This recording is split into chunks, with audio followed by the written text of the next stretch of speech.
Bon, bah, donc. Bon, bah, on commence alors. Et ça marche là, vous entendez? Ah non, encore quelqu'un. Bonjour.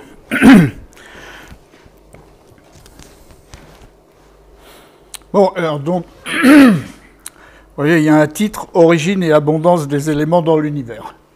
Mais avant, pour parler de ça, il faut parler d'autre chose avant.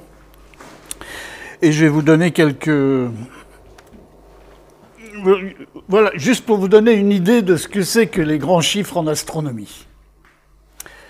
En une année, 365 jours, voilà ce qui s'est passé. La Lune s'est éloignée de la Terre de 3,8 cm. La durée du jour a augmenté de 2 microsecondes en une année. Évidemment, c'est minuscule. Seulement des années, il y en a des millions et ça fait beaucoup. La masse du Soleil, elle perd 4 millions de tonnes par seconde. C'est-à-dire qu'en une année, 174 milliards de tonnes sont parties du Soleil, consumées. Et donc l'orbite de la Terre a augmenté de 1,5 cm. Tout ça en une année. En une année, il s'est formé dans l'univers 150 milliards d'étoiles. La galaxie d'Andromède, donc c'est une galaxie comme la Voie lactée, mais qui est à 2 millions d'années-lumière. Elle se rapproche de la Terre de 3,5 milliards de kilomètres tous les ans. Mais comme elle est éloignée de milliards et de milliards et de milliards de kilomètres, ça va encore prendre du temps. Et l'univers, vous savez que l'univers est en expansion, donc il s'élargit comme ça. Eh bien, il augmente de plus de 60 000 milliards de kilomètres en une année. Voilà avec le genre de chiffres que de temps en temps en astronomie on réfléchit ou on raisonne. Alors évidemment, ça ne nous parle pas dans la vie de tous les jours, mais c'est pour vous dire que ça rend très humble l'astronomie, puisque quand on voit des choses comme ça. Bon, ensuite. Alors, je reviens donc à l'astronomie. L'astronomie, c'est une science d'observation. Et comme toutes les sciences, ça se construit avec des faits d'observation. Comme pour faire une maison, il faut un tas de pierres. Mais la technique, les progrès techniques sont tellement gigantesques que les faits d'observation, ils sont de plus en plus précis, de plus en plus nombreux et de plus en plus précis, oui. Mais une simple accumulation de faits, ça ne suffit pas, comme un tas de pierres, ça ne suffit pas pour faire une maison, il faut un architecte, un entrepreneur. Dans le cas de la science, ce qu'il faut, c'est construire un modèle, construire une théorie. Et une théorie, grosso modo, elle est scientifique si elle est capable de faire des prédictions. Donc, vous faites des observations. Vous construisez un modèle qui explique ces observations et vous faites des prédictions. Et vous retournez aux observations, et là, il y a deux cas possibles. Soit les prédictions sont confirmées, ça va, tout le monde continue, on est content. Soit elles ne sont pas confirmées, alors on commence à réfléchir si on ne s'est pas trompé quelque part, mais si ce n'est pas confirmé, on change le modèle et non pas les observations. Contrairement à ce qui s'est fait pendant des siècles où on changeait les observations de façon à ce que ça colle avec ce qu'on avait dans la tête, les préjugés, etc. Donc on change le modèle et non pas les observations. Et on retourne aux observations. Et puis alors je vous signale aussi que la science, c'est une aventure humaine et collective et non pas une activité solitaire et nationale. Alors, comme c'est une science d'observation, vous avez une photo là, et je vous pose la question, quelle est la couleur des dromadaires? Beige. Beige. Tout le monde est d'accord avec beige? Beige clair, quoi. Oui. Oui, c'est ça. Spontanément, il y a beaucoup de gens, c'est surtout dans les classes, hein, quand on va dans les classes. Oui, mais évidemment, c'est pas la première fois que je la montre. Hein. Enfin, bref, ils sont noirs, voilà. Donc, avant d'interpréter une image, il faut bien la regarder. Et là, la photo, elle a été prise à la verticale du troupeau, au moment où l'ombre des dromadaires sur le sable avait la forme des dromadaires. Donc le noir, c'est les ombres, et les dromadaires, ils sont bien beige clair. Donc tout ça, c'est pour dire qu'avant de regarder une image, avant de l'interpréter, il faut bien la regarder. Mais évidemment, c'est des exemples très simples. Puis là, celui-là, il est encore plus facile. Là, vous avez la Terre, la nuit. Mais bon, il y a quelque chose qui ne va pas, là. Il ne peut pas faire nuit partout en même temps. Donc c'est un montage. Et donc, je dis aux élèves aussi, quand je vais dans les classes, je dis attention, avant d'interpréter quelque chose, regardez bien si c'est un montage. Des montages, il y en a un peu partout et on ne vous le dit pas quand c'est des montages. Bon, mais là, c'est simple. Là. Puis alors là, c'est un autre. C'est au niveau du cerveau que ça se passe là. Vous voyez, là, il y a deux cases, A et B, hein, avec de l'ombre et tout ça. Et les deux cases, moi, je vous dis, elles ont la même couleur de gris.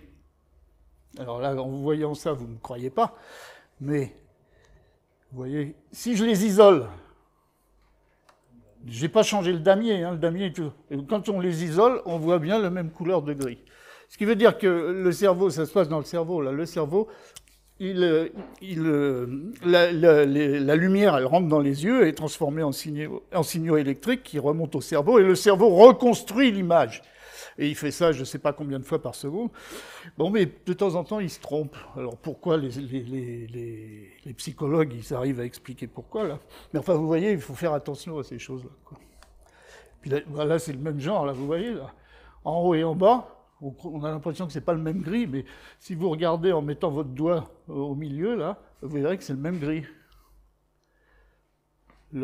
Horizontalement, hein, pour cacher le milieu, là. Eh ben, c'est le même gris en haut et en bas. Bon, c'est le même si c'est la même chose qu'avant, mais vous voyez, donc le cerveau peut se tromper des fois quand il reconstruit l'image. Et alors justement, c'est pour ça qu'il faut faire attention. Là, vous avez des dessins de la planète Mars, d'une partie de la planète Mars, là, en haut. C'est les dessins qui ont été faits par des astronomes de l'époque, la deuxième partie du 19e siècle. Et vous voyez, il y a des lignes droites. Et les gens à l'époque, enfin un certain nombre de personnes, dont des astronomes très connus, hein, étaient persuadés qu'il y avait de la vie partout, en particulier sur Mars.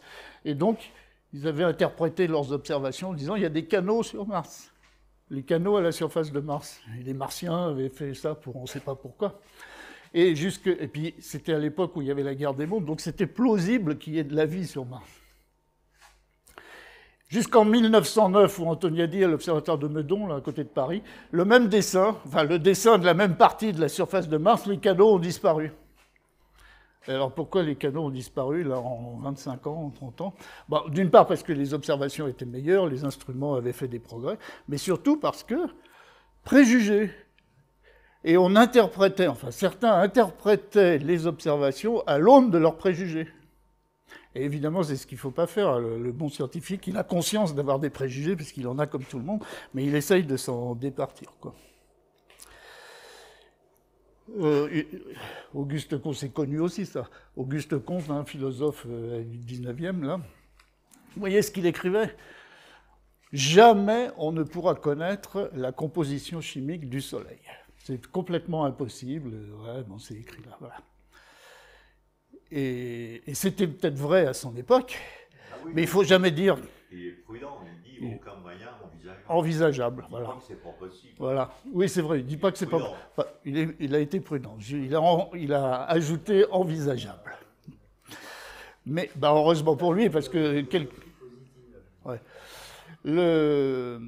En réalité, maintenant, évidemment, on sait, on y arrive, parce que juste après, il y a eu ça. Enfin, ça, c'est avant... je remonte un petit peu l'histoire, là, Newton qui découvre que la lumière blanche, en réalité, c'est un mélange de plein de couleurs, hein, l'arc-en-ciel, etc. Bon. Et puis, voilà, l'arc-en-ciel. L'infrarouge, hein, je vous signale aussi, en 1800, là, il fait un arc-en-ciel, et puis il met des thermomètres dans les différentes couleurs.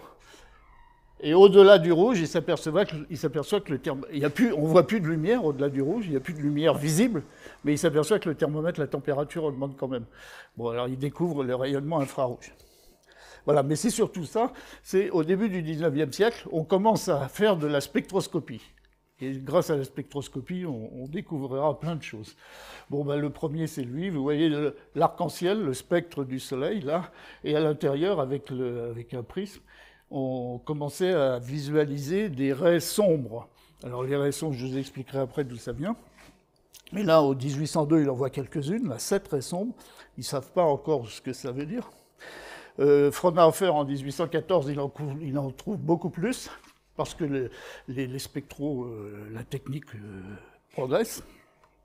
Alors maintenant, Maintenant, vous voyez un spectre du Soleil, des raies, il y en a des milliers, des dizaines de milliers. Rien que pour le faire, il y en a 26 000, 6 000 finalement. Et c'est à partir de 1859 que ces deux personnes, la Bunsen et Kirchhoff, inventent l'analyse spectrale, c'est-à-dire commencent à découvrir à quoi correspondent ces raies sombres dans les spectres. Bon, mais je passe là-dessus. On est obligé de signaler Maxwell, qui avec ces 4 équations-là, c'est pas la peine de les retenir, mais elles sont très belles, et elles sont vraiment, c'est génial, quoi. Il a inventé l'électromagnétisme avec ça. Bon, mais je passe là-dessus. Donc une onde électromagnétique, c'est-à-dire la lumière qui nous arrive dans les yeux en particulier, c'est une onde avec un champ électrique et un champ magnétique, vous voyez, qui sont perpendiculaires, et ça se déplace.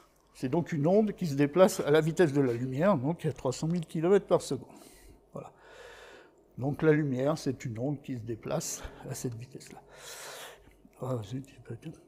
Alors à la même époque, il y a le tableau de Mendeleïev qui fait une classification des éléments chimiques. Alors voilà ce qui... Ça, c'est une classification moderne. À son époque, il n'y avait pas tant d'éléments. Mais pour les astronomes, hein, le tableau périodique des éléments, simplifié pour astronomes, c'est-à-dire que dans l'univers, il y a énormément d'hydrogène, donc c'est l'hydrogène, il y a un peu d'hélium, et tout le reste, ils appellent ça des métaux, c'est tout le reste. Alors, je vais vous expliquer comment c'est arrivé, là, ces éléments-là. Alors, la lumière, est-ce que c'est un corpuscule ou une onde? Je vous ai dit à l'instant que c'était une onde qui se déplaçait. Newton, lui, il ne pensait pas que c'était une onde, il pensait que c'était des corpuscules. Et il a découvert, expérimenté, il a vu les anneaux de Newton, ce qu'on appelle les anneaux de Newton, mais il ne les a pas expliqués. Pour avoir ça, vous éclairez sur un plan, vous mettez une lentille convexe, mais très plate, et vous l'éclairez du dessus, et vous allez voir apparaître ça. Pour expliquer ça, Newton n'est pas arrivé parce qu'il pensait que la lumière était des corpuscules. Et il faut attendre Young, là, et puis Augustin Fresnel, qui, eux, ont analysé la lumière en tant qu'onde, et donc ont réussi à expliquer ces phénomènes-là. Bon, je passe, il y a les formes de Young, vous connaissez ça sans doute? Non? Voilà, quand on fait une expérience, vous faites arriver de la lumière comme ça. Là, il y a une plaque opaque, la lumière passe pas, mais il y a 2 trous. La lumière passe par les 2 trous. Et on s'aperçoit que ça fabrique ce qu'on appelle des interférences, des noirs sombres, etc. Et ça, on ne peut pas l'expliquer autrement qu'en considérant que la lumière est une onde. Bon, alors avec ça, on a fait ce qu'on appelle faire de l'interférométrie au niveau d'un télescope. Vous avez le télescope, vous mettez une poutre, vous faites les 2 trous ici, la lumière arrive du dessus, elle passe, et ça fait de l'interférométrie. Alors c'est plus compliqué que ce que je dis là. Techniquement, c'est pas facile à faire, mais grâce à ça, on arrive à faire de la haute résolution, et vous voyez, Alpha Orionis, on l'a bien résolu. À la fin du XIXe siècle, Lord Kelvin, grand savant, voilà ce qu'il écrivait. Il n'y a rien à découvrir de nouveau en physique maintenant. Il ne reste qu'à faire des mesures de plus en plus précises. À la fin du XIXe siècle. Et est arrivé ces gens-là, avec la révolution. Donc Einstein, qui découvre l'effet photoélectrique en 1905. Il a le prix Nobel pour ça, d'ailleurs. Et l'effet photoélectrique, vous ne pouvez pas l'expliquer autrement qu'en considérant que la lumière, c'est des particules de lumière, des photons, qu'on appelle des photons maintenant. Et c'est surtout Einstein, ce qu'il a fait, c'est qu'il a réussi à expliquer ce qu'on appelle le mouvement brownien. Mais je vous ai dit tout à l'heure, je vous ai parlé des formes de Young, ce sont des expériences qu'on ne peut pas expliquer autrement qu'en considérant que la lumière, c'est une onde. Donc il y a des expériences où la lumière, c'est un corpuscule, et des expériences où la lumière, c'est une onde. Et donc le résultat, c'est que, c'est Louis de Broglie en particulier, un photon est associé à une onde de fréquence nue et possède une énergie, voilà, bon. Et donc ça, c'est la révolution du début du XXe siècle, c'est que la lumière, c'est à la fois une onde et un corpuscule. Et ça, c'est difficile à imaginer, parce que c'est les deux à la fois. Oui. Bon, puis après, il y a eu toute une série de choses. Alors, pour expliquer ça, pour comprendre mieux, il faut savoir que la matière, c'est faite d'atomes. Et ça, on ne le sait pas depuis les Grecs. Les Grecs anciens, certains Grecs anciens philosophes pensaient que la matière était formée d'atomes, mais ils n'avaient aucun argument scientifique pour le prouver. C'est Jean Perrin qui a eu le prix Nobel pour ça. Il a démontré que la matière était bien sous forme d'atomes. Donc un atome, grosso modo, c'est un noyau entouré d'électrons. Mais ça, c'est une image très grossière. En réalité, c'est pas ça. En réalité, je ne vais pas vous assommer avec ça, mais en réalité, c'est quelque chose de compliqué. Un atome d'hydrogène où il y a un proton au centre et un électron, c'est quelque chose de très compliqué. On ne peut pas localiser l'électron en un point. L'électron n'a pas de trajectoire, mais il est présent dans un volume qu'on appelle une orbitale. Et on ne perçoit que la probabilité de présence pour un point donné de l'espace. Vous voyez, c'est beaucoup plus compliqué que de dire il y a un noyau et un électron autour. Mais enfin, on va se contenter de ça pour l'instant. Alors, vous avez un noyau entouré d'électrons. Ces électrons, ils ne sont pas n'importe où. Ils sont dans certains niveaux d'énergie. Et ils peuvent passer d'un niveau à un autre. C'est ce qu'on appelle la quantification. C'est la mécanique quantique, c'est basé là-dessus. Quand vous avez un électron qui est à un certain niveau d'énergie, et qui perd de l'énergie, il va descendre sur un niveau au-dessous. Mais il ne va pas se mettre n'importe où, mais il va se mettre au niveau suivant. Et pour qu'il s'y mette, il faut qu'il perde exactement l'énergie qui correspond à la différence. Et inversement, si vous avez un électron qui est là, s'il reçoit exactement l'énergie qui correspond à la différence entre ces deux niveaux, il va passer de là à là. Et en gros, c'est ça qui va former les raies qu'on voit dans les spectres, les raies d'absorption ou les raies d'émission. C'est clair, ça? Bon. D'où le fait de ne pas approfondir les connaissances, mais les modèles de connaissances. Oui. On part sur des paramètres, ce qui est affirmé, il est possible de découvrir plus. Ah bah ça, oui. Ouais, mais là, on rentre dans la philosophie. Ouais, aussi. c'est encore plus. Alors, la majorité, là, vous voyez les électrons qui passent d'un niveau à un autre, la majorité des niveaux d'énergie des électrons dans les éléments chimiques, la grande majorité se trouve dans l'ultraviolet. Or, l'ultraviolet, il n'arrive pas sur Terre, donc on ne peut pas le découvrir. Là, vous avez la quantité de raies, le nombre de raies en fonction de l'énergie. Ben, vous voyez, il y a énormément de raies atomiques, c'est-à-dire de raies, des éléments chimiques dont les électrons passent d'un certain niveau à un autre. Eh bien, la grande majorité de ces raies sont dans l'ultraviolet, qui n'arrivent pas sur Terre. Dans le visible, vous voyez, il y en a hein, mais il y en a beaucoup moins que par rapport à l'ultraviolet. Pourquoi c'est comme ça? C'est parce que la matière est ainsi faite que les niveaux d'énergie des électrons dans les éléments chimiques ont des différences d'énergie qui sont dans l'ultraviolet. Alors, ce qui est écrit là, ça, c'est ce que vous pouvez observer du sol. Ça, c'est ce que peut observer, par exemple, le Hubble Space Telescope. Et puis là, c'est ce que pouvait observer le satellite FUSE, qui était un satellite franco-américain, qui a fait énormément de découvertes, parce que c'était le seul qui était capable d'observer dans ce domaine ultraviolet. Alors, donc, pour revenir aux éléments chimiques, il faut quand même parler du Big Bang.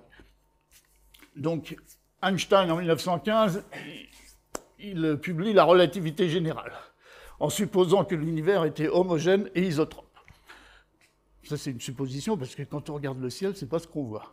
Mais à très très grande échelle, c'est homogène et isotrope. Et c'est dans ces années-là, dans les années 20, qu'il y a eu un grand débat sur la nature et la distance des nébuleuses. Quand vous regardez dans le ciel, hein, il y a des étoiles, mais il y a aussi des nébuleuses.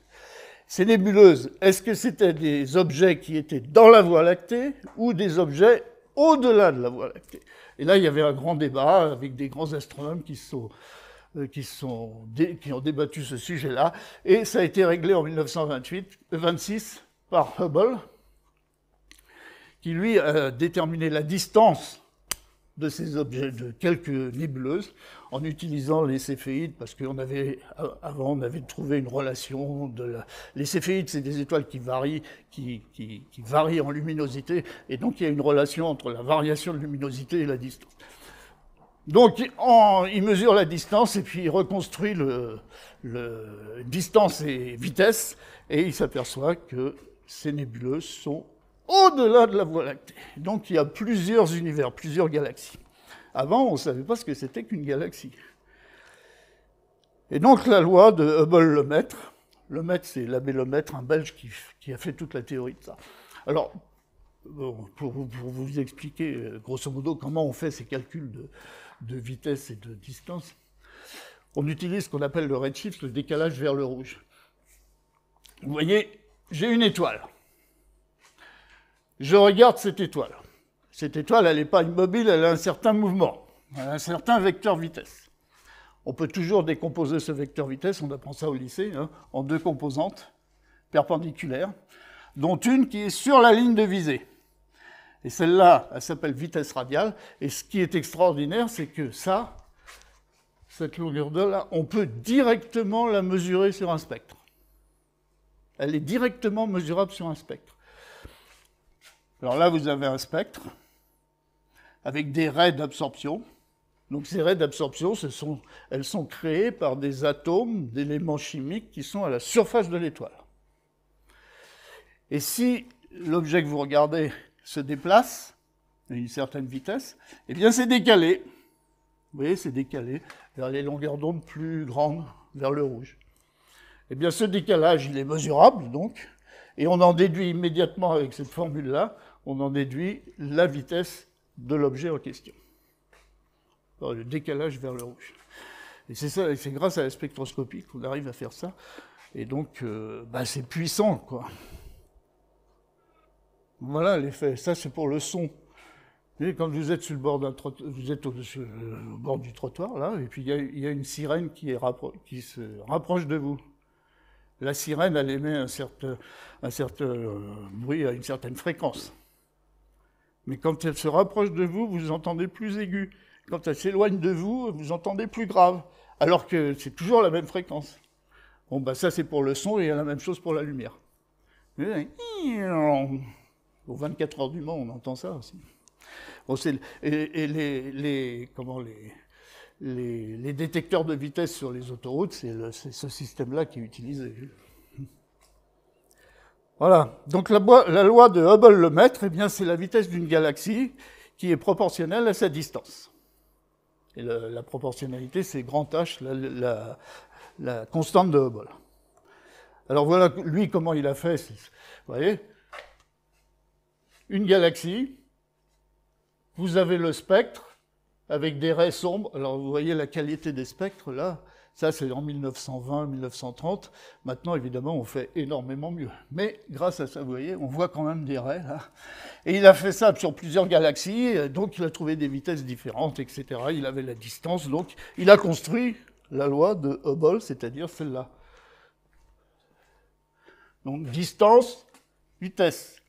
En 1919, ce qu'il a fait, vous voyez, il y a des points un peu partout. Alors, ça vous montre aussi l'intuition du scientifique. C'est-à-dire, vous voyez, quand vous avez un schéma comme ça, avec des points un peu partout, lui, il a fait passer une droite là-dedans. Il a dit, tout ça, c'est proportionnel, je mets une droite. C'était un peu osé. Moi, quand j'ai des points comme ça, je me dis bien que ça a tendance à suivre la droite, mais enfin... Bon, lui, il a dit, c'est une droite V égale HD. Bon, maintenant, vous voyez, en 2003, ce qu'on fait, là, maintenant, on est sûr que c'est bien une droite. Les mesures sont beaucoup plus précises, donc ça marche mieux.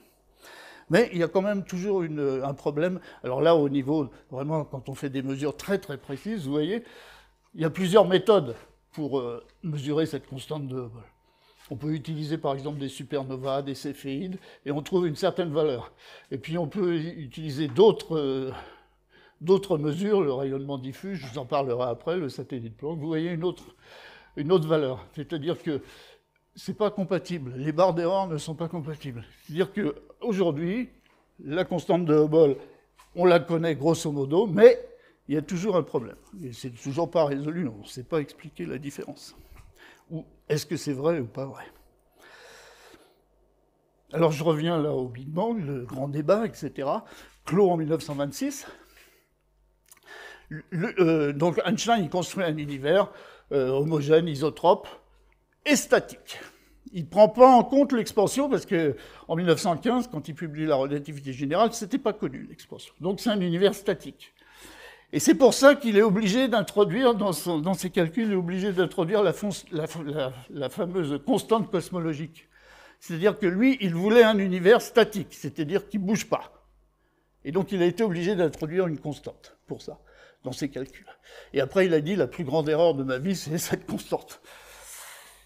Mais d'autres astronomes, cosmologistes de l'époque, Friedman, Lemaitre, De Sitter, eux pensaient que l'univers était vraiment en expansion. Et alors là, il y avait deux possibilités. L'expansion, elle était due à un Big Bang, c'est-à-dire qu'il y a eu une explosion originelle. Et ça voulait dire qu'il y avait conservation de la matière, et donc la matière se diluait au fur et à mesure de l'expansion. Mais tout le monde, beaucoup de gens n'étaient pas d'accord avec ça, parce qu'à l'époque, quand on faisait avec la constante de Hubble qu'on avait, etc., on trouvait l'âge de l'univers qui était inférieur à l'âge de certaines étoiles. Donc ça posait des gros problèmes. Donc, d'autres astronomes avaient toujours dans un univers en expansion, mais stationnaire, c'est-à-dire qu'il y avait une création continue de matière, et qui compensait la dilution. Bon, maintenant, ça, c'est abandonné complètement. On sait que la théorie marche bien dans ce cas-là, quoi. Bon. C'est clair, tout ça, ou... Vous avez des questions? Je crois que c'est Fred Ruhl qui avait Oui. inventé le mot Big Bang par dépit à déjà... Ah oui, ça aussi, oui. Ben, justement, lui, il avait inventé cette théorie de l'univers stationnaire, en expansion mais stationnaire, donc création continue. Et il avait dit, au cours d'une conférence, il avait dit « Oh, mais vous m'embêtez avec votre Big Bang, là. » Voilà, de ce genre-là, quoi, il avait dit. Mais bon, mais après, il a reconnu que ça ne marchait pas, quoi. C'est quoi l'isotrope? Isotrope, c'est-à-dire, quand vous regardez dans n'importe quelle direction, vous voyez la même chose. C'est isotrope et homogène. C'est pas ce qu'on voit, hein, puisqu'on voit des étoiles, il y a du vide, il y a des endroits où il y a beaucoup de matière. Mais ça, c'est à petite échelle. Là. Vous voyez, ici, c'est pas isotrope. Pas... Mais à très très grande échelle, dans l'univers à très grande échelle, on considère qu'il est isotrope. C'est-à-dire, vous regardez dans n'importe quelle direction, vous voyez la même chose. La constante de Hubble, c'est le coefficient d'expansion de l'univers. C'est la relation, oui, c'est un peu ça. C'est la relation entre la vitesse et la distance. Donc plus c'est éloigné, plus ça va vite. C'est en expansion. Bon, récemment, il y a eu 2 prix Nobel, il y a 4 ou 5 ans, qui ont démontré que l'expansion, elle était en accélération. C'est-à-dire que la vitesse d'expansion augmente. On ne sait toujours pas l'expliquer, mais c'est ce qu'on constate dans les observations. Quelle est sa valeur admise actuellement? De la constante de Hubble? Eh bien, justement, c'est ce que je montrais là. Tout le monde est d'accord pour dire qu'elle est aux alentours de, vous voyez, 70 km par seconde par mégaparsec. C'est une accélération. Mais quand on va dans le détail et qu'on fait des observations ultra précises, eh bien, on trouve, suivant la méthode qu'on utilise pour interpréter les observations, eh bien, on trouve une petite différence. Et ça, pour l'instant, on ne sait pas l'expliquer. Peut-être c'est dû à soit ces observations-là, soit celles-là sont pas bonnes, soit il y a vraiment un problème de fond. Alors à ce moment-là, il faut inventer une nouvelle théorie. Donc pour l'instant, il faut préciser les mesures, faire des nouvelles mesures pour être sûr qu'il y a bien une différence. Mais si vraiment ça persiste, il y a un problème de fond, que moi je ne sais pas résoudre, mais personne pour l'instant. Alors si l'univers est en expansion, il se dilue, et ça veut dire qu'il se refroidit.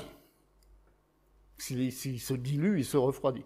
Donc si on remonte dans le passé, il se réchauffe. Donc il était plus chaud dans le passé. Et maintenant, on a des preuves de ça. Voilà, des observations d'une galaxie qui a un grand redshift, vous voyez, c'est-à-dire qu'elle est à des milliards de kilomètres. Bon, elle est très très loin. Donc on la voit telle qu'elle était il y a des milliards d'années. Bon. Dans cette galaxie, il y a des raies d'absorption, vous voyez les raies là. C'est des raies d'absorption dues au carbone atomique. Ces raies-là, donc, correspondent à un électron de l'atome de carbone qui passe d'un certain niveau à un autre. La différence d'énergie entre les deux niveaux correspond aux raies qu'on observe, d'ailleurs, à ces longueurs d'onde. Bon. Et la température qui correspond à cette différence d'énergie, puisque je vous ai dit tout à l'heure qu'un atome, un photon, portait une certaine énergie, la différence d'énergie entre les deux niveaux de l'électron correspond justement à cela, et ça correspond à une certaine température, qu'on peut donc mesurer. Et donc, on trouve, je ne sais pas si je l'ai mis après, là, voilà, la distance de cet objet-là, dans le cadre du Big Bang qui était plus chaud dans le passé, la distance de cet objet-là donne une température de 9 degrés. C'est-à-dire, à l'époque de cet objet s'est formé, la température était 9 degrés. Et qu'est-ce qu'on mesure? On mesure entre 6 et 14. On mesure vraiment en faisant le spectre de l'objet. C'est-à-dire qu'on prouve là que, effectivement, dans le passé, l'univers était plus chaud. Bon, alors là, c'est un passé assez récent, hein, parce que vous voyez, 9 degrés. Mais si on remonte beaucoup plus loin, eh ben, voilà. Aujourd'hui, c'est ça. Le Soleil, à la naissance du Soleil, il y a 10 milliards d'années, ça va très lentement, mais là, ça commence à se réchauffer très vite. Vous voyez la différence, quoi. Et donc, au début de l'univers, une seconde après le Big Bang, 10 milliards de degrés. Alors, il y a plusieurs époques intéressantes là-dedans. Donc, les observations que je vous ai montrées juste avant, c'est à peu près là, quoi. 9 degrés, c'est quelque part par là, quoi. Mais que si vous remontez suffisamment loin, à un moment donné, l'univers avait une température de 3000 degrés. Qu'est-ce qui se passe à 3000 degrés? Il faut le prendre à l'envers, c'est-à-dire on part de très très chaud et l'univers est en expansion, il se refroidit. Donc il est à des températures supérieures à 3000 degrés et il se refroidit et à un moment donné il arrive à 3000 degrés. Qu'est-ce qui se passe à 3000 degrés? À 3000 degrés, ça correspond exactement à l'énergie qu'il faut pour qu'un électron qui se balade dans l'univers se rattache à un proton pour fabriquer un atome d'hydrogène. Donc, et comme les atomes d'hydrogène, les protons, c'est ce qui remplit tout l'univers, il n'y a presque rien d'autre, eh bien, qu'est-ce qui se passe à ce moment-là? Eh bien, les électrons qui se baladaient n'importe où se rattachent aux protons qui étaient aussi n'importe où, et ça fabrique des atomes d'hydrogène. Et donc, les atomes d'hydrogène qu'on connaît maintenant, ils datent de cette époque-là. Et cette époque-là correspond à, là, il y a écrit 1 million d'années, mais en réalité, ça doit être 400 000 ans après le Big Bang, quand la température de l'univers était 3000 degrés. Donc c'est ce qu'on appelle la recombinaison des électrons avec les protons. Et à ce moment-là... oui, oui, on devrait dire combinaison. Non, mais c'est pas, ça voudrait dire qu'il y en a eu une autre avant, c'est pas vrai, il n'y en a pas eu avant. Donc c'est une combinaison. Mais c'est une façon de parler. On dit toujours la recombinaison d'un électron avec son proton. Bon voilà, enfin, c'est ce qui s'est passé à ce moment-là. Donc avant, il y avait des électrons qui se baladaient n'importe où, des protons n'importe où, et puis la lumière là-dedans, les photons aussi. Et à ce moment-là, il y avait suffisamment de collisions, les photons, ils passaient pas. Mais dès qu'il y a eu la recombinaison, les photons, ils pouvaient se balader sans interaction. Et donc, c'est ce qu'on appelle, c'est à partir de ce moment-là que l'univers devient visible. La lumière traverse l'univers. Bon, puis si on remonte plus loin dans le passé, vous allez voir ce qui va se passer. Alors, ça c'est aujourd'hui. Hein. Le rayonnement, c'est un des piliers du Big Bang aussi. Le rayonnement fossile, vous voyez, ça a été prédit par Gamow en 1948. Découvert fortuitement par Penzas et Wilson en 1965. Oh, il y a toute une histoire là-dessus. C'est un rayonnement qui... Enfin, ces deux ingénieurs, là, Penzas et Wilson, là, ces deux-là, ils étaient spécialistes des radiotélescopes, des ondes radio. Vous voyez, avec des engins comme ça. Juste après la guerre, on avait des radars, des choses comme ça, mais en fait, qui fonctionnaient dans les ondes radio, c'est-à-dire invisibles à l'œil, mais des longueurs d'onde très grandes. Bon, ils étaient spécialistes de ça et ils observaient le ciel. Mais il y avait toujours un bruit de fond, c'est-à-dire qu'ils regardent n'importe où, il y avait toujours un bruit de fond qu'ils n'arrivaient pas à expliquer. Et on raconte des histoires, ah ben peut-être il y a des oiseaux qui se baladent, ou peut-être il y a... Enfin, ils ont essayé ils ont cherché partout et il y avait toujours un bruit de fond qui n'était inexpliqué. Et Dicke, Peebles, Roll et Wilkinson, à ce moment-là, eux connaissaient la théorie, parce que là, eux, ils ne connaissaient pas la théorie du Big Bang, ils avaient juste découvert qu'il y avait un bruit de fond qu'ils n'arrivaient pas à expliquer. Et les autres se sont dit, mais peut-être c'est le bruit, de fond cosmologique, justement, celui qui était prédit par Gamow. Alors voilà, ce qui est prédit, c'est ça, c'est-à-dire la température de l'univers à une certaine époque. Et ce qu'ils ont observé, ils ont observé exactement ça, quoi. Alors, pour que vous compreniez bien ce qui se passe là. Quand je regarde une étoile, une étoile, c'est une boule de gaz qui avec la fusion thermonucléaire, tout ça. Mais à la surface, il y a une certaine température.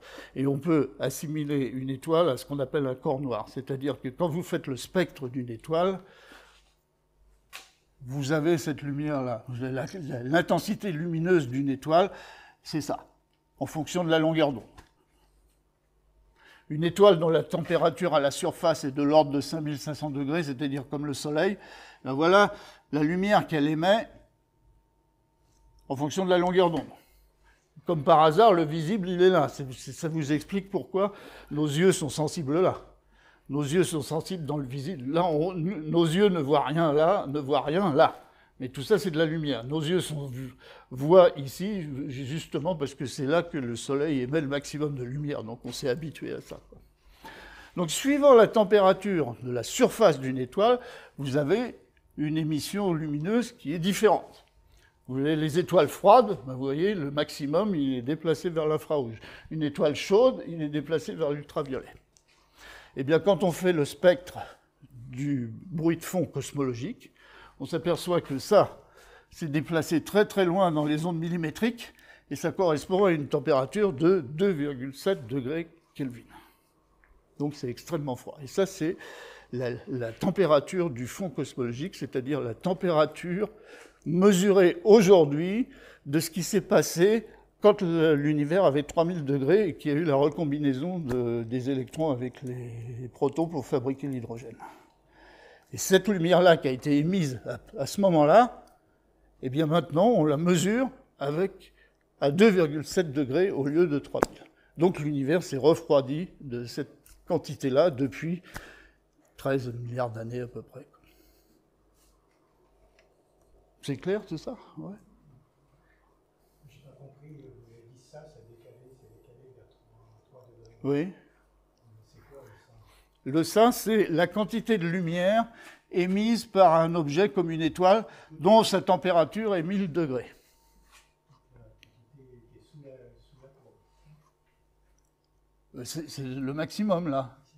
Ce maximum-là, il est décalé, plus c'est froid, plus c'est décalé par là.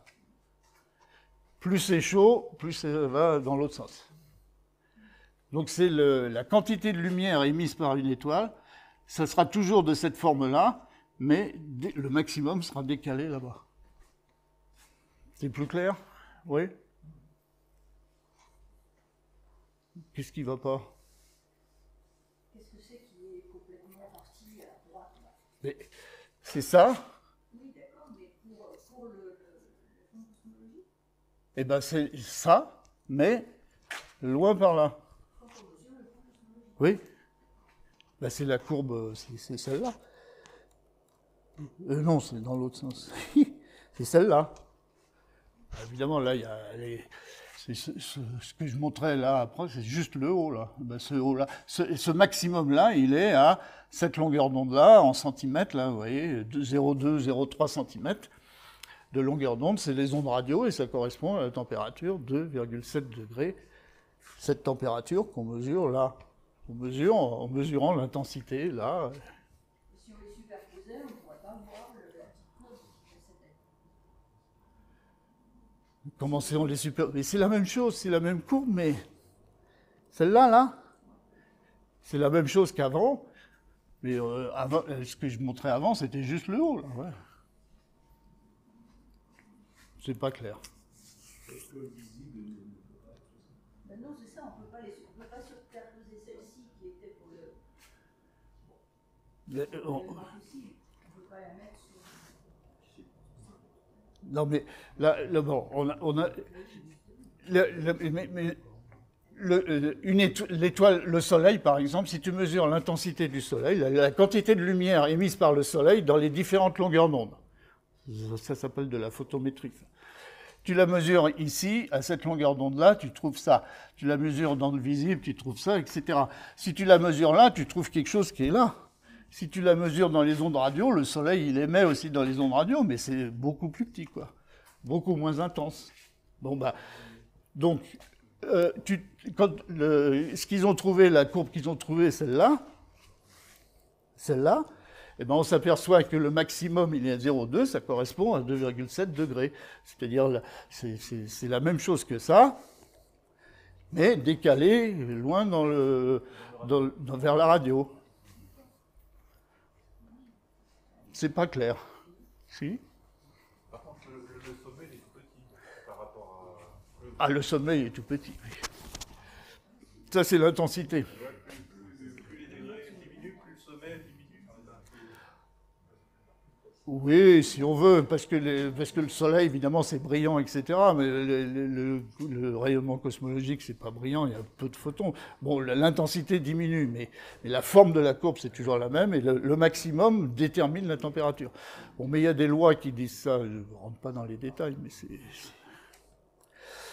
Bon, ben voilà, ça a été mesuré par des satellites, puisque ça se fait dans les ondes millimétriques, centimétriques, donc ça n'arrive pas au sol, donc il faut des satellites. Et puis d'autres satellites, etc. Et puis le fameux satellite Planck là, de l'Agence spatiale européenne, qui lui a mesuré ça très précisément depuis les années 2010. Il faut des années pour traiter les données et donner des résultats. Les résultats sont assez récents là maintenant. Bon, je ne rentre pas dans tous ces détails, mais voilà le résultat.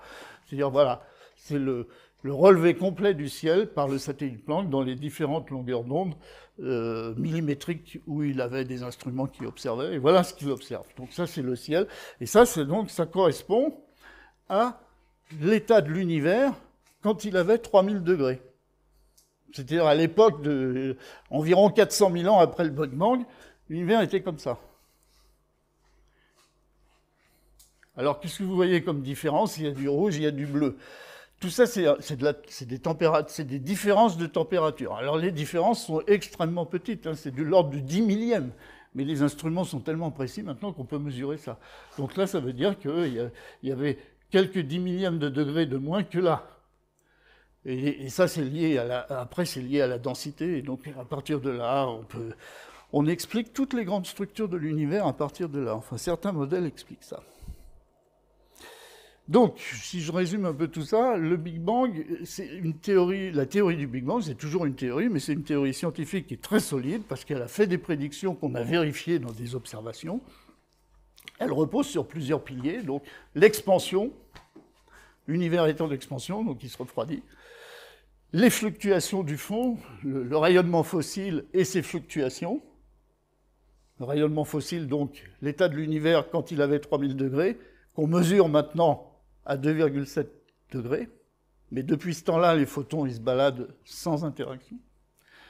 Les fluctuations de température très minimes, qui correspondent à des fluctuations de densité, et donc, avec la gravité, la théorie de la gravité, on explique qu'avec le temps, ces différences de densité, de température, donc de densité, ont donné des structures, des endroits où il y a des galaxies, des endroits où il n'y en a pas, etc., etc. Et le dernier pilier, c'est justement la nucléosynthèse, donc la formation des éléments chimiques.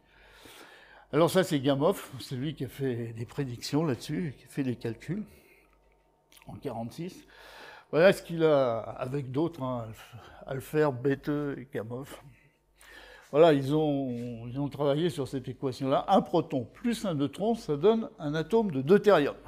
mais ça c'est connu, et plus un rayonnement gamma. Bon. Et cette réaction-là ne peut se faire qu'à au-dessus du milliard de degrés. Donc, pour que cette réaction-là se fasse, il faut que l'univers soit plus chaud qu'à 1 milliard de degrés. Donc, très près après le Big Bang, à 1 milliard de degrés, quand il est plus chaud qu'à 1 milliard de degrés, il y a ça, fabrication de deutérium. Et ensuite, dès que ça passe en dessous du milliard, il se passe ça, différentes réactions.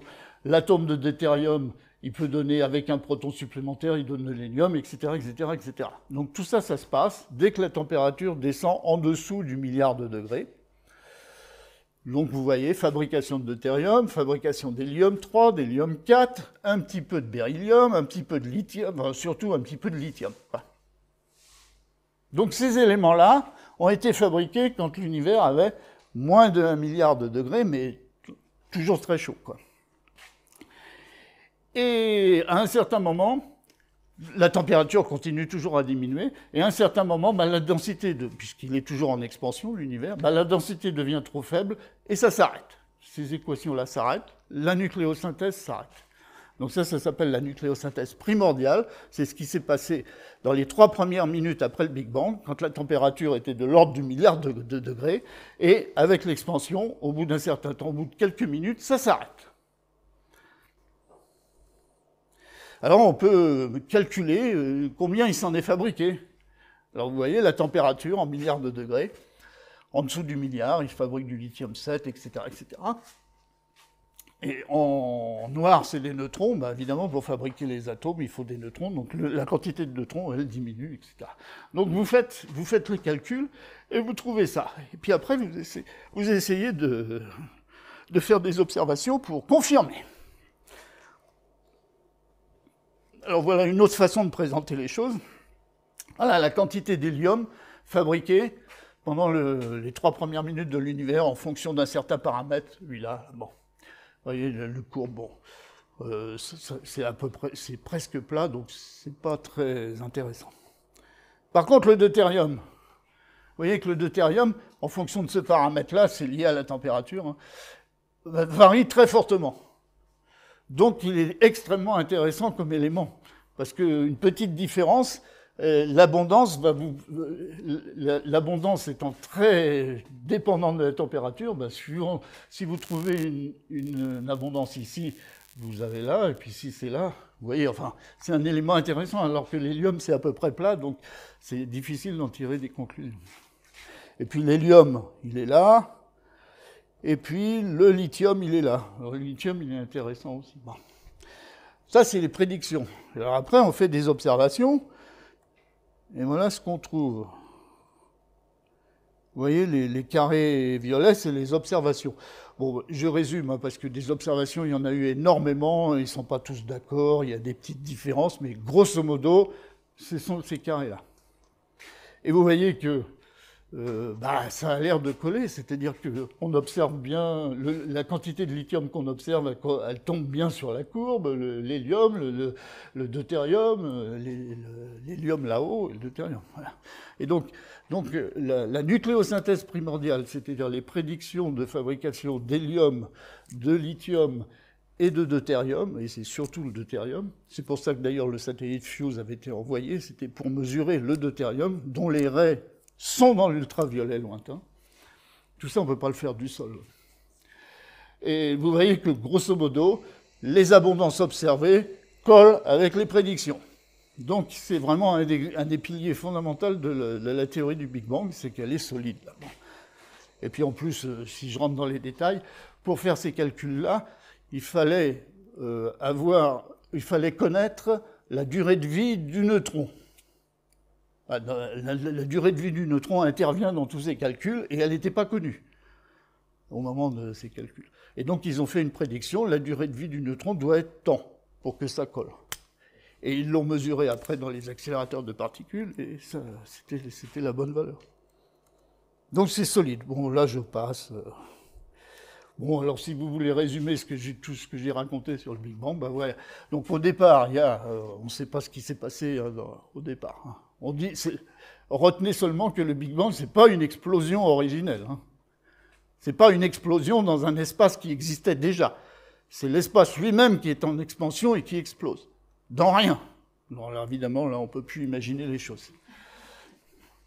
Donc, il se passe quelque chose à l'instant zéro, puis d'ailleurs, on ne peut même pas parler d'instant zéro et de temps, hein, parce que ça, c'est... Si on parle de ça, on se dit, bah, qu'est-ce qu'il y avait avant on ne peut rien dire. Mais à un certain moment, il y a... l'univers a une certaine température extrêmement chaude, il y a une soupe de particules, de photons et tout ça s'est mélangé. À 3000 degrés, ça se refroidit, c'est en expansion. À 3000 degrés, les électrons se recombinent aux protons, ça fabrique l'hydrogène, et donc les photons sont au libre cours après, et on les mesure à 2,7 K maintenant. Donc ça se passe ici. Et se fabrique, dans les 3 premières minutes, se fabriquent les éléments, et puis ensuite, il y a... Alors, vous voyez, il y a écrit H sombre, etc. Quand on rentre dans le détail, c'est beaucoup plus compliqué. Et puis il y a même ce qu'on appelle maintenant une phase d'inflation, c'est-à-dire ici l'inflation. D'un seul coup, l'expansion a été exponentielle. C'est difficile à... Pourquoi on a été obligé d'introduire cette phase d'inflation? C'est pour répondre à des problèmes de cosmologie. Je ne vais pas rentrer dans les détails, surtout que ce n'est pas mon domaine. Mais si on introduit une phase d'inflation, on arrive à résoudre plein d'autres problèmes. Alors, à quoi est due la phase d'inflation? C'est encore une autre question, ça. Mais bon. Et puis après, la gravité fait son temps, fait son œuvre, et puis on arrive à maintenant. Bon, je passe là-dessus. Bah si, vous voyez, le résultat du satellite Planck, hein, c'est l'âge de l'univers, on le connaît bien maintenant. Hein, 13,7. Alors, l'âge de l'univers, encore une fois, hein, c'est l'âge depuis qu'il s'est passé le Big Bang, ce qu'on appelle le Big Bang, qui n'est pas une explosion dans un espace préexistant. Le taux d'expansion, bon, c'est la constante de Hubble, mais je vous ai dit qu'il peut y avoir un problème là. Là, au moment de l'émission du rayonnement fossile, c'est-à-dire la recombinaison des électrons qui ont fabriqué l'hydrogène, ça s'est passé donc 376 000 ans après. Bon. Et puis, les premières étoiles, il a fallu attendre 445 millions d'années pour les fabriquer. Bon, puis alors le contenu de l'univers, si ça vous intéresse, vous voyez aujourd'hui, 72%, bon, c'est de l'ordre de 72% de l'univers, c'est de l'énergie noire. Ce qu'on appelle l'énergie noire, on ne sait pas ce que c'est. Donc là, il y a peut-être un problème de fond. On a peut-être besoin d'un nouvel Einstein qui trouve une nouvelle théorie pour expliquer tout ça. En tout cas, ils sont obligés de supposer ça. On ne sait pas ce que c'est. 24%, c'est de la matière noire. Alors là, on ne sait pas ce que c'est, mais on sait que ça existe. Parce qu'on voit ses effets. Il y a un mois, je crois, l'Agence spatiale européenne a envoyé un satellite qui s'appelle... comment il s'appelle? Ah ben mince alors. Non, il s'appelle... Ici, très connu. Il a été mis en orbite il y a un mois, là. Ah, ça m'échappe. Surtout qu'à l'IAP, ils ont participé. Ah, c'est pas Planck, c'est Bon, ben je sais plus, voilà. Comment? Non, juste c'est pour aller voir Jupiter.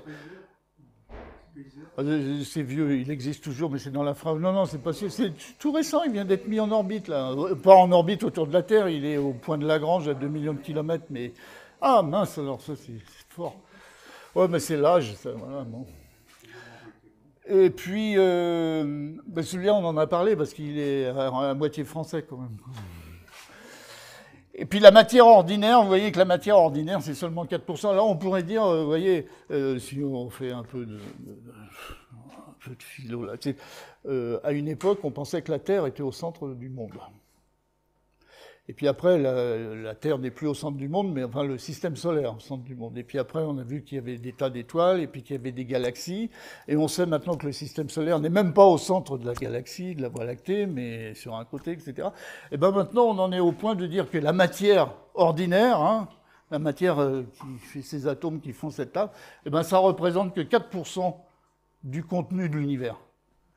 C'est-à-dire que même la matière qu'on connaît, elle n'est pas du tout au centre de l'univers, etc. Bon. Une anomalie. C'est Une anomalie. Nous sommes une anomalie. Épiphénomène, un épiphénomène. Nous sommes un épiphénomène, oui. Alors évidemment, il y a des gens qui disent tout ça, ça a été fait pour arriver à l'homme. Bon, c'est un autre problème. Ben oui. Alors bon, je reviens au tableau périodique. Ben donc, les éléments légers, l'hydrogène, les atomes d'hydrogène que vous avez dans le corps, ils datent donc du Big Bang, hein, 13,7 milliards d'années, enfin à 400 000 ans près, quoi. Le lithium, un peu de beryllium et l'hélium. Tout ça, ça date des 3 premières minutes de l'univers.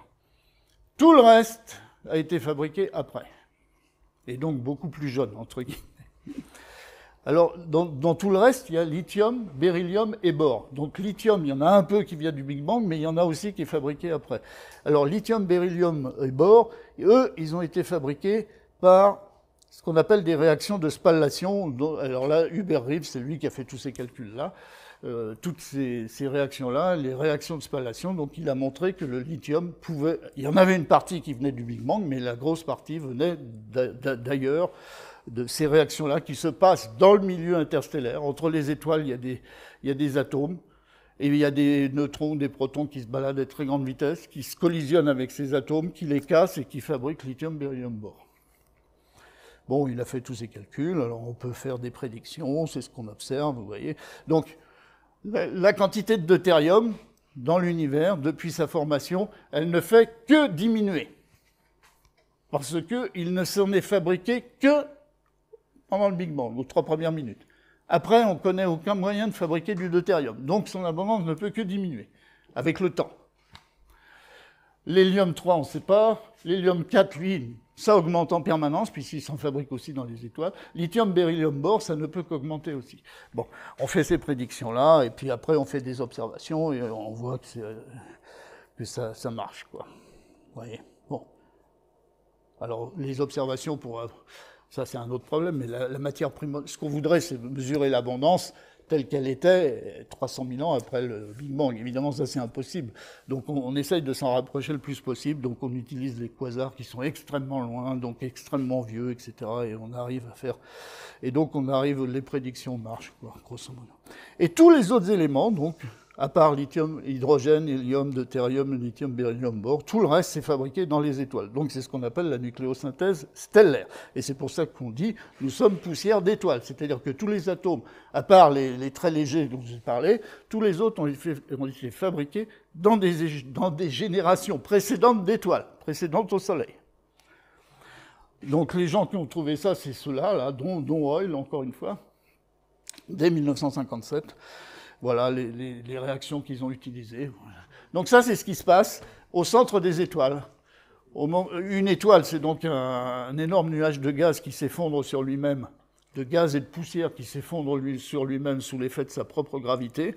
Donc quand il s'effondre sur lui-même au centre, la densité augmente, la pression augmente, donc la température augmente. Puis il continue à s'effondrer, donc ça augmente jusqu'à ce que ça atteigne 1 million ou 10 millions de degrés. À ce moment-là, ces réactions-là de thermonucléaire s'allument, et donc fabrication de ces éléments-là.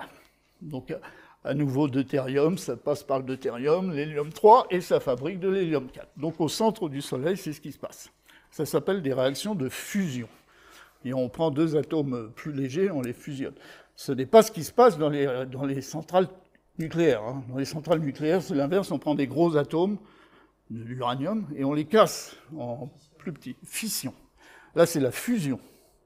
C'est ce qu'on essaye de faire dans ITER, la grande manip ITER, là, qui est au CEA, pas loin d'ici, là. Oui, voilà, à Cadarache. Ouais. Donc ils essayent de faire la fusion, et ça progresse d'ailleurs. Je ne sais pas si vous suivez, mais on arrive à faire de la fusion maintenant, pendant très peu de temps, mais on y arrive. On y arrive depuis longtemps, enfin relativement longtemps, mais on avait besoin de plus d'énergie que ce que ça produisait. Alors, évidemment, c'était ennuyeux. Maintenant, ils arrivent à faire de la fusion, à fabriquer de l'énergie supérieure à celle qu'il faut injecter pour faire la réaction. Bon, enfin bref, c'est pas le problème. Et puis alors, bon, donc dans les étoiles, ce qu'on appelle, quand elles passent la majeure partie de leur temps sur ce qu'on appelle la séquence principale, donc il y a la fusion de l'hydrogène pour fabriquer l'hélium, etc. Ça dure des milliards d'années dans une étoile comme le Soleil, hein, ça dure 10 milliards d'années à peu près. Mais à un moment donné, il n'y a plus d'hydrogène. Dans le cœur où ça fusionne, il n'y a plus d'hydrogène, donc ces réactions-là s'arrêtent. À ce moment-là, qu'est-ce qui se passe? Eh bien, comme ces réactions-là s'arrêtent, le débit d'énergie s'arrête, donc l'étoile se met à se recontracter sur elle-même, à s'effondrer sur elle-même, pour compenser. Puisqu'il n'y a rien qui l'empêche de s'effondrer, elle se met à se réeffondrer. Donc, au centre, dans le cœur de fusion, la densité augmente encore, la pression et la température. Et donc, on arrive à plusieurs dizaines de millions de degrés, et il y a d'autres réactions nucléaires qui s'enclenchent, et ça s'appelle les phases terminales des étoiles, et là, on fabrique des éléments plus lourds que hélium, on fabrique carbone, azote, oxygène, etc., etc., jusqu'au fer. Et au fer, ça s'arrête. Pour des raisons de physique atomique, ça s'arrête au fer. Et pour aller plus loin, les éléments qui sont plus lourds que le fer, à ce moment-là, il y a différents processus. Vous voyez, par exemple, dans les étoiles de faible masse, au-delà du fer, on fait des captures lentes de neutrons, donc on arrive à fabriquer des éléments plus lourds que le fer. Ou alors dans les fusions d'étoiles à neutrons, maintenant on a découvert ça, et donc on sait les étoiles à neutrons, ça existe, elles peuvent fusionner, on a détecté les ondes gravitationnelles qui proviennent de la fusion d'étoiles à neutrons, et ça fabrique aussi des éléments dont on a mesuré l'abondance, enfin on a fait des observations qui montrent la fabrication d'éléments lourds dans ce genre d'événements extrêmement énergétiques. Voilà. Ça s'appelle capture rapide de neutrons. Et tout ça, ça fabrique la métallicité, donc tous les éléments, sauf les quelques légers dont je vous ai parlé. Alors, pour vous rappeler la fusion, vous voyez, la fusion, donc vous prenez du deutérium, ce que va faire ITER, du deutérium plus du tritium, vous fabriquez ça. Ça dégage une certaine quantité d'énergie. La fission, c'est l'inverse. Vous prenez des atomes lourds, vous les cassez avec des neutrons, et ça fabrique des produits de fission, et ça dégage de l'énergie aussi. Alors, l'explication, c'est E égale mc2, c'est-à-dire que si vous mesurez la masse de ce que vous mettez de ce côté-là, et la masse ou l'énergie, c'est pareil, de ce qui produit de ce côté-là, vous voyez qu'il y a une différence. La différence, c'est l'énergie produite, justement, E égale mc2, quoi. Et la même chose de l'autre côté. Alors, juste un petit exemple. Là. La masse du Soleil, c'est 2 puissance 33 grammes. Bon, c'est lourd, hein.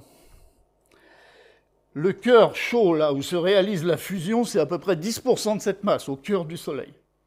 Donc, ça fait 10%, ça fait une réserve d'énergie de 10 puissance 51 erg. Le Soleil, il rayonne. Et donc, ça se mesure, évidemment, et il rayonne à peu près 4 10 puissance 33 erg par seconde. C'est une unité d'énergie, mais c'est une unité d'énergie, je ne sais pas la définir vraiment. Donc, le Soleil rayonne ça, donc vous faites le calcul, après vous voyez qu'il va... non, c'est là. Vous voyez qu'il va vivre 10 milliards d'années. Pour dégager tout ça, il lui faut 10 milliards d'années. À peu près. Donc tout ça, c'est très clair maintenant, on explique très bien. Et ça date juste au moment de la Deuxième Guerre mondiale. Avant la Deuxième Guerre mondiale, on ne savait pas d'où venait l'énergie du Soleil, n'est-ce pas? Bon, un petit peu avant. Oui. Enfin, non, au début du XXe siècle, on ne savait pas. Bon, ça c'est donc quand les températures sont beaucoup plus grandes au centre, là, les grosses étoiles, vous voyez, plus la température augmente, on en est à 300 milliards de degrés, ça fabrique du silicium, des choses comme ça. Enfin, alors là, ça va très vite se fabriquer. Donc on peut faire tous ces... Puis ça, c'est à l'intérieur d'une supernova. Bon. Voilà, je passe là-dessus. Voilà, les éléments plus lourds. Ça, c'est les abondances relatives de tous ces éléments chimiques dans l'univers. Alors là, c'est les abondances relatives. On suppose que le silicium, c'est 10 puissance 6, et donc par rapport au silicium, tous les autres, voilà comment ils se produisent. Donc vous voyez, lithium, beryllium, bore, ça en a très peu. Hydrogène, hélium, c'est la grande majorité. Du fer, il y a tout ça. L'argent, il doit y avoir l'or ici, il n'y en a pas beaucoup. L'uranium, c'est encore plus bas. Enfin, c'est les abondances relatives des éléments dans l'univers. Dans le Soleil, c'est à peu près ça. Bah voilà, dans le Soleil. Vous pouvez lire ça. Ouais. Donc c'est beaucoup d'hydrogène, un peu d'hélium et presque rien du reste. Mais presque rien du reste, ça suffit pour faire des terres et des choses comme ça. Bon, peut-être que vous en avez assez, ou il est peut-être trop tard là, mais là, c'est parce qu'il y a un cycle des éléments chimiques, évidemment. Comment ça se fait que nous, on en a, alors qu'ils sont faits dans les étoiles? Ben, c'est parce que, voilà, le cycle d'une vie d'une étoile, du genre Soleil, donc elle se fabrique dans un nuage, enfin un grand nuage interstellaire qui se contracte, température augmente au centre, les réactions nucléaires se déclenchent, l'étoile est née, proto-étoile, il peut y avoir des planètes autour, et puis elle évolue, là elle fabrique son hélium, etc., elle brûle son hydrogène, là ça s'arrête, donc il se passe des choses. Alors suivant la masse de l'étoile, bah, si elle a une masse plus petite que 8 fois la masse du Soleil, eh ben, ça va devenir une naine blanche. Donc le Soleil, c'est ce qu'il va devenir. Dans 5 milliards d'années, il va devenir une naine blanche, c'est-à-dire une espèce de gros cristal de carbone, d'oxygène, qui va se refroidir en des milliards d'années. Si sa masse est plus grande que 8 fois la masse du Soleil, bah, ça peut devenir une supernova. Donc ça va exploser, ça va envoyer vers l'extérieur des tas d'éléments chimiques qui ont été fabriqués, qui vont se retrouver dans l'espace, qui vont se retrouver dans un autre nuage interstellaire où il va se fabriquer une nouvelle étoile, avec les éléments qui avaient été fabriqués par une ancienne, etc., etc.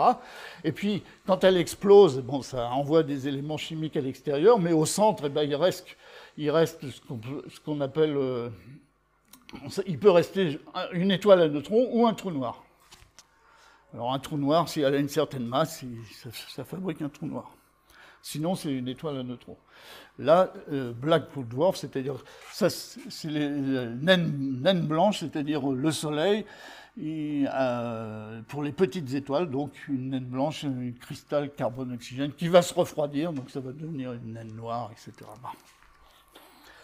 C'est clair à peu près tout ça? Ben voilà, donc nous sommes une poussière d'étoiles. Qu'est-ce que c'est? C'est la même chose, je ne vais pas répéter. Bon. Non. Mais je vais m'arrêter là, sinon après, je peux vous expliquer plus ce que c'est que des raies atomiques dans un spectre. Sinon, je m'arrête là. Ah bon? Jusqu'à la nuit, là, normalement. Alors, si vous n'en avez pas marre... Alors...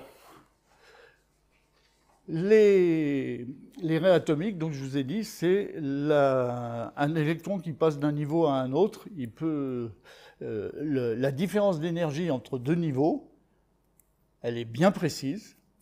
Et si l'électron reçoit par exemple un photon qui a exactement l'énergie nécessaire pour qu'il passe de ce niveau-là au niveau du dessus, il va le faire.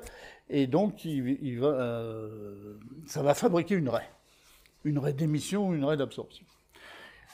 Et chaque élément chimique a son code barre, si on peut dire, c'est-à-dire ces raies qui correspondent aux différents niveaux d'énergie des électrons. Vous voyez, l'hélium, c'est ça, le sodium, c'est ça. Et chaque élément chimique a sa propre caractéristique qu'on ne peut pas confondre avec une autre. Donc les éléments chimiques, on peut les reconnaître exactement avec les raies qu'on observe. Alors évidemment, en général, on n'observe pas toutes les raies possibles, parce que alors après, il y a plein d'autres choses qui interviennent. Il y a c'est la physique atomique qui dit l'intensité des raies, etc. Mais bon. Donc, les éléments chimiques, on peut les reconnaître en faisant le spectre.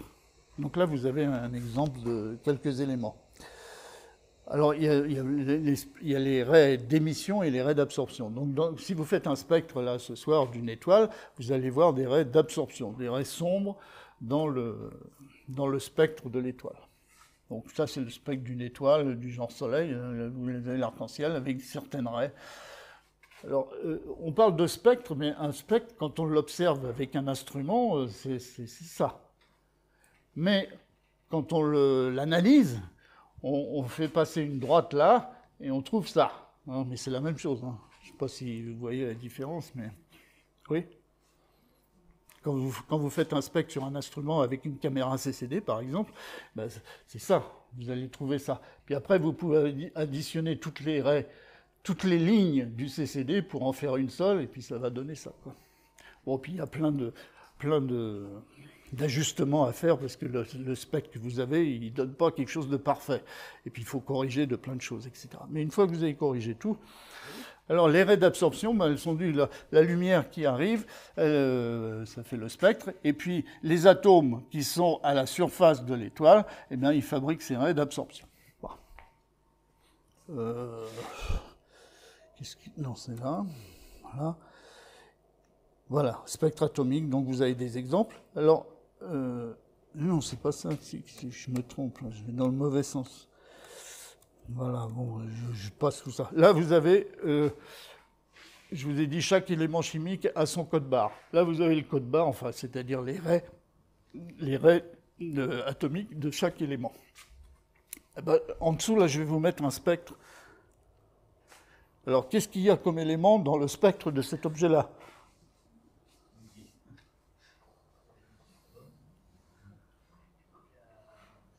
Il y a du carbone. Ouais. En tout cas, il y a au moins un élément qui n'y est pas. Voilà, il y a un des trois, un des six, là, ou des 8, 1, 2, 3, 4. Ouais, l'hydrogène moléculaire, il n'y en a pas dans cet objet-là. Hein. Ah, vous voyez, vous faites un spectre, et suivant les règles que vous observez, vous pouvez trouver les éléments chimiques qu'il y a dans l'objet que vous observez. À condition qu'il n'y ait pas de décalage.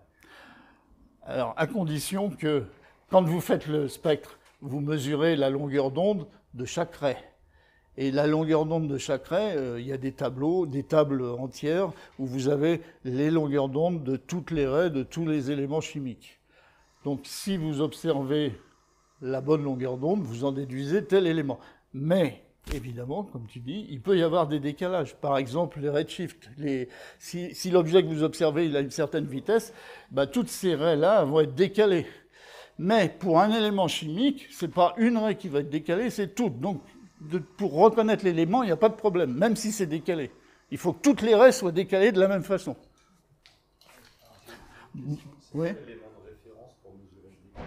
Alors, pour mesurer la vitesse, quoi, Le décalage, parce qu'en fait, quand on a un spectre, enfin, on fait une spectro d'un champ d'étoiles, on a plein de petits spectres, oui. Et il y en a qui sont plus à gauche que d'autres, parce que par rapport à la position des étoiles. Oui. Mais Ah bah, on étalonne ça. en vitesse, alors, en gros, pour avoir les longueurs d'onde, quoi. Ouais. Ouais. Bah, il faut utiliser le même instrument, le même spectro, mais avec une lampe de comparaison dont on connaît parfaitement bien les raies et les longueurs d'onde.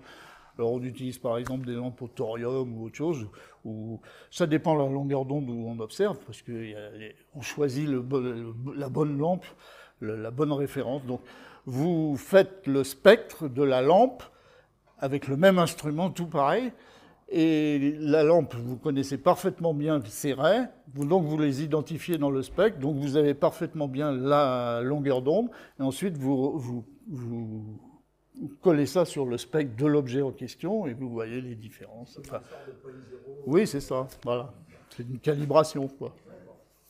Roger, et dans le cas du Soleil observé dans l'ultraviolet depuis un satellite à 450 km d'altitude, la nature fait bien les choses, parce qu'il y a encore l'hydrogène est très léger, il y en a encore un petit peu dans l'atmosphère, et on a deux raies, une raie émise par le Soleil, et puis au centre, une raie très fine, c'est l'hydrogène de l'atmosphère terrestre. Voilà. Enfin, de la haute atmosphère. Ouais. Et donc La ça nature fait bien les choses. la nature fait très bien les choses, mais même l'homme Et fait... dans le milieu interstellaire, Alors, là, on utilise des lampes, mais l'homme fait aussi très bien les choses, parce que moi, quand j'observais au Chili un spectre visible, donc, je détectais les raies du sodium des lampadaires de la ville d'à côté, de La Serena. Les lampes au sodium, je détectais les raies du sodium de ces lampes-là. Et donc, comme elles sont au repos par rapport à l'observatoire, j'avais exactement la calibration en longueur d'onde à partir des raies et des lampadaires. Ça revient à la lampe dont vous parliez. Voilà, ça me servait de lampe. Enfin, c'était une confirmation, parce que la lampe, c'est quand même mieux. Il y a plein de raies, il n'y en a pas que 2, comme dans le cas du sodium. Mais voilà. Donc, d'une part, j'arrivais à détecter la ville d'à côté, et ça me servait de calibration. Bon, alors, donc, dans ce spectre-là, bah, vous voyez, il y avait ça. Il y avait de l'hydrogène, il y avait du carbone, de l'azote, de l'oxygène.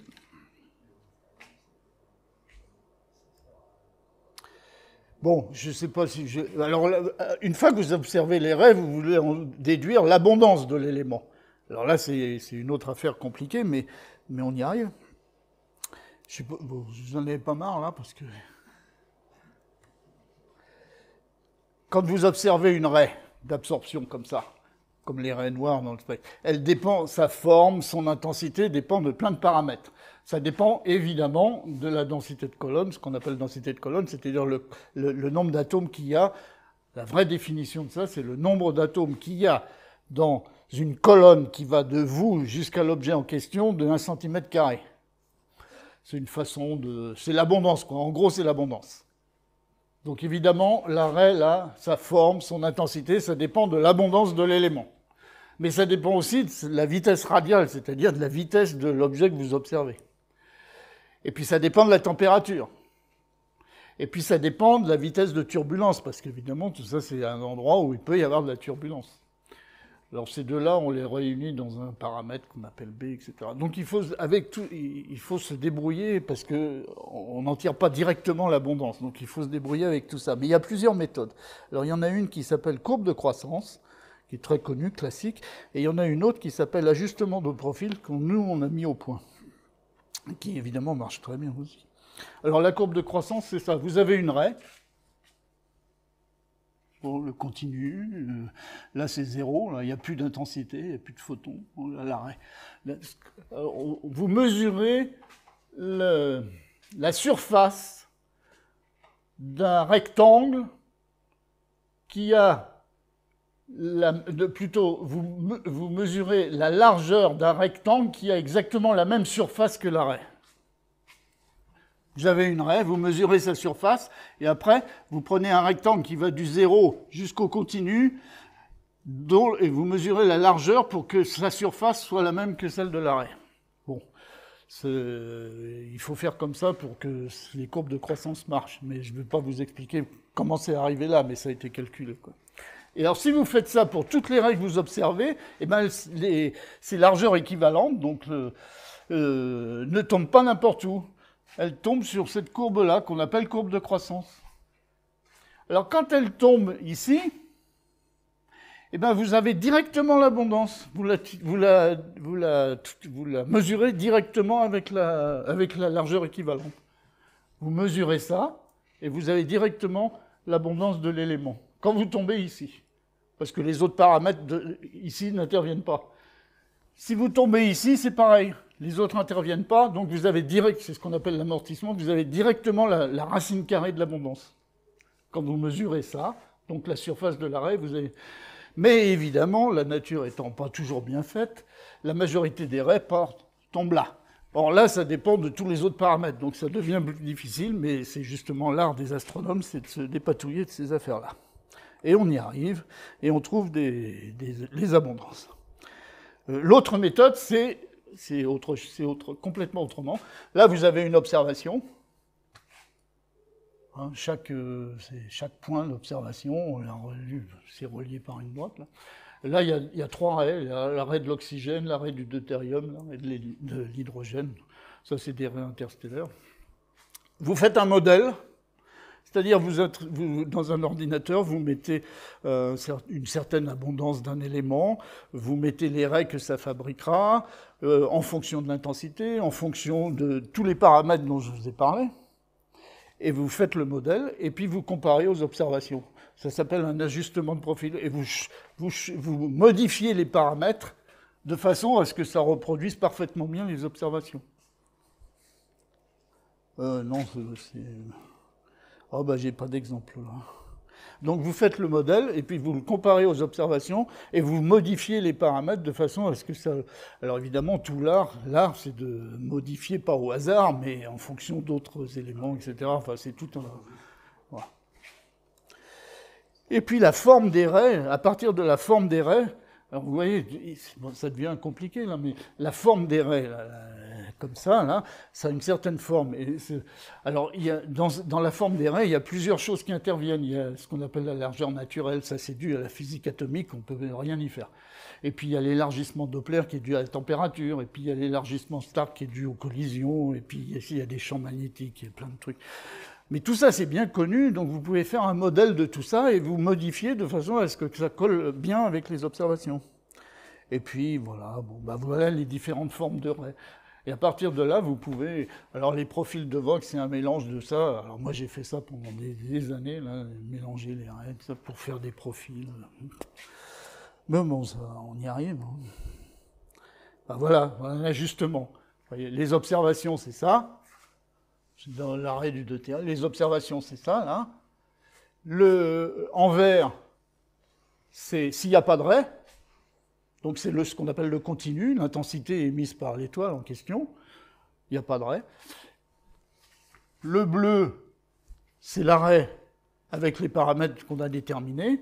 Et, parce qu'évidemment, vous utilisez un instrument qui n'est pas parfait, il faut donc introduire la fonction d'appareil qu'on appelle, c'est-à-dire la convolution du modèle de l'arrêt avec l'appareil que vous utilisez, le spectro. Donc ça donne le rouge. Et le rouge, il correspond mieux aux observations. Donc tout ça, c'est assez compliqué, mais on y arrive, on se débrouille. Et donc, ça dépend aussi des instruments. Et c'est pour ça qu'il y a des débats, des fois, parce qu'il y a des gens avec des instruments différents ne trouvent pas les mêmes choses. Et ça peut provenir de l'instrument, de la façon de s'en servir, puis de plein d'autres choses. Alors, juste un exemple, là. Vous voyez, une raie de l'hydrogène où il y a... L'abondance, c'est en logarithme, c'est 15. Vous avez une belle raie très fine, tout ça, qui descend à 0. Bon. Et là, les différents spectres que je vais vous montrer, c'est la même raie, avec le même instrument, tout pareil, sauf l'abondance qui change. Et elle augmente d'un facteur 10 à chaque fois. Vous voyez la raie qui grandit. Ah, là, il s'est passé quelque chose entre les deux, là, vous voyez. Elle grandit, donc quand elle grandit, elle s'élargit en haut. Mais à un moment donné, grandit, ça veut dire qu'il y a de plus en plus d'atomes, hein, dans ce cas-là, d'atomes d'hydrogène. Là, vous voyez là, le fond, il est plat. Ça veut dire que là, il n'y a plus d'absorption. Il n'y a plus d'absorption. Donc là, c'est le vrai zéro. Et quand vous faites ça avec un instrument réel, vous vous apercevez que le vrai zéro, c'est-à-dire quand il n'y a plus rien à absorber, hein, quand elle s'agrandit, ça veut dire qu'il y a des atomes qui absorbent de plus en plus. Mais à un moment donné, il n'y a plus d'atomes qui absorbent. Donc c'est le vrai zéro. C'est grâce à ça que vous mesurez le vrai zéro de l'instrument, du spectro.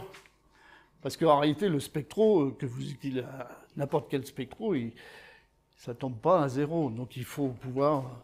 C'est une des choses à faire. Alors je continue à augmenter la quantité d'atomes. Là. Vous voyez, ça grossit. Voilà. Alors quand vous êtes dans un cas comme ça, vous pouvez trouver, c'est le bout de la courbe de croissance, vous trouvez directement l'abondance de l'hydrogène.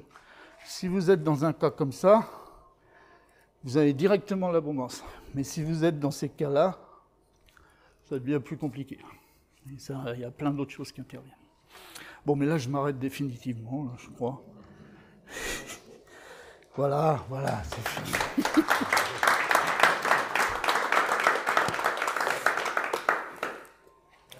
C'était clair tout ça ?